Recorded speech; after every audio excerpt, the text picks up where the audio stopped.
täällä tapahtuu.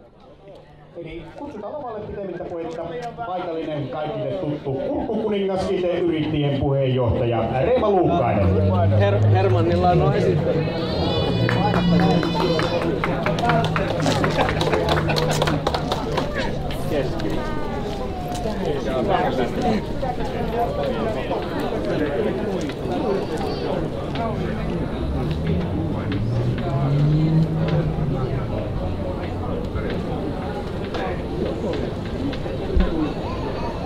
Tervetuloa kaikille Iltalento Kitteelle 2024 tapahtumaan. Sää on jälleen aivan mielettömän hyvä. Viime vuodelta moni varmasti muistaa. Silloin tapahtuma räjähti positiivisesti käsiin. Tämä oli iso tapahtuma, hieno tapahtuma ja väkeä liikkui paljon. Samalta näyttää nyt. Täällähän on tori kohta kuule täynnä porukkaa ja helle säät. Että kyllä kelpaa olla. Iltalento tapahtumana on sellainen oikein todellinen yhteistyön voiman näyte. Toki Kiteen yrittäjät on se alkuun pannut ja päävetovastuussa oleva toimija, mutta iso määrä yhdistyksiä, yrityksiä, Kiteen kaupunki ja yksityisiä henkilöitä. Se on iso se porukka ja tehokas, joka laittaa tämän homman toimimaan. Ja tänään saatte sitten ihastella sitä lopputulosta tässä torilla. Ja muistakaa, että tänä vuonna toiminta on levinnyt myös muualle tuonne keskustaan.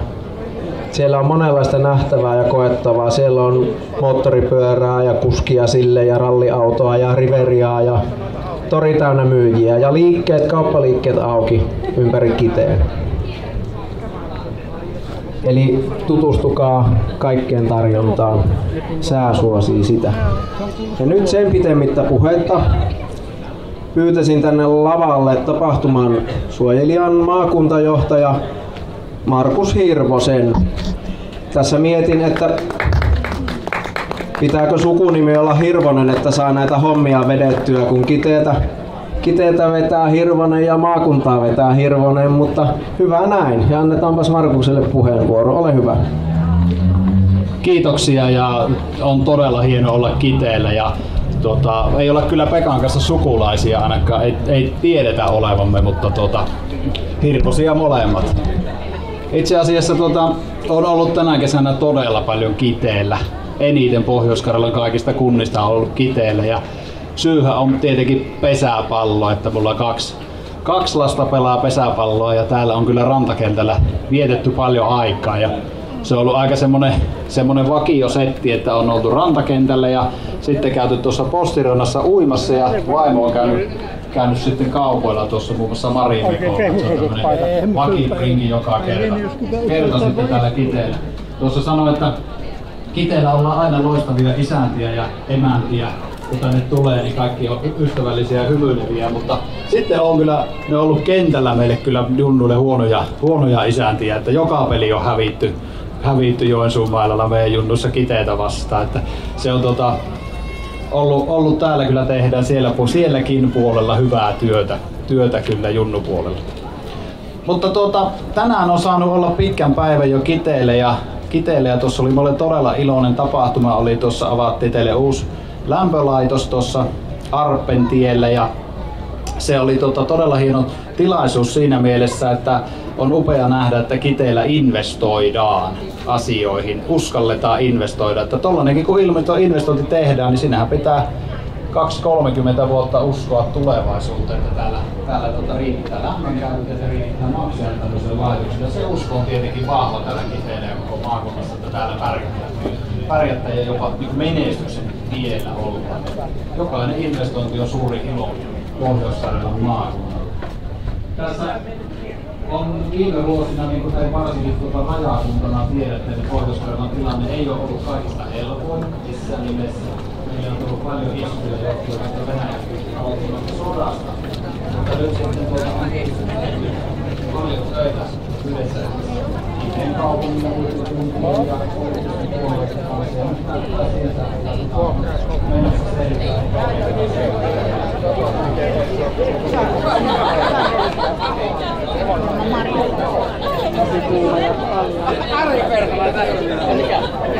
Kiitoksia. Kilpailijat puheenjohtaja, positiivisista ja varsin lämpimistä terveisistä. Ja kuten Markus tuossa totesi, niin meillähän on täällä Kiteellä ohjelmaa sitten koko illan ajan ja todellakin viime vuosista levittäytyneempänä. Eli löytyy tuolta Kitaholilta Kurkkiksen pihaan tuonne Fanni tunnetaitopuiston liepeille saakka. Tietysti keskuspaikassa torilla, mutta käykää ihmeessä tuolla muuallakin tänä iltana sitten tutustumassa, mitä tätä löytyy. Ja käydään hieman läpi, miten tästä ensimmäisenä tapahtuussa Torilla. Eli 15.30 alkaa rikitassikoulu. Seija Lappalaisen tuolla, jos rikitanssi kiinnostaa, niin kannattaa olla siinä paikkeilla sitten tässä. Katri Kapo esittyy 15.50 tässä Torilavalla.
Sieltä saa ottaa ihan, jos tulee, niin ottakaa mielellään.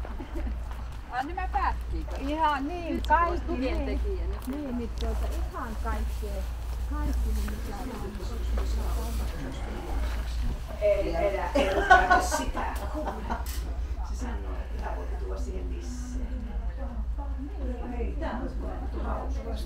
Se tuli vähän vahingossa, kun minä yritin käyttää tätä kirkkoa. Eikö se ole liian pitkä ja aika vaaleha se on se. Ai. Ihan vapaasti. Kyllä.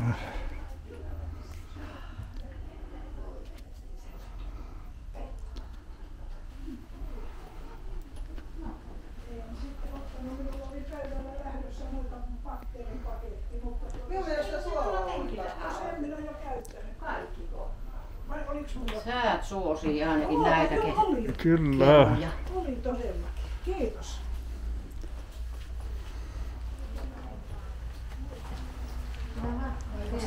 Sinulle en muistanut ottaa, mutta ollaan väärässä paikassa. No niin. Siinä on lapasnäyttely siitä. Aivan.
konsertoimassa.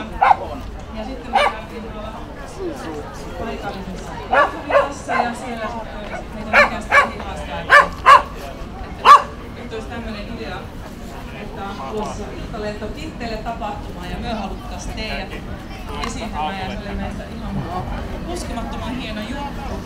Ja meillä on ollut vuoden verran nyt melkein jo siis kalenterissa tää keikka odottamassa ja me ollaan odotettu tätä kovasti.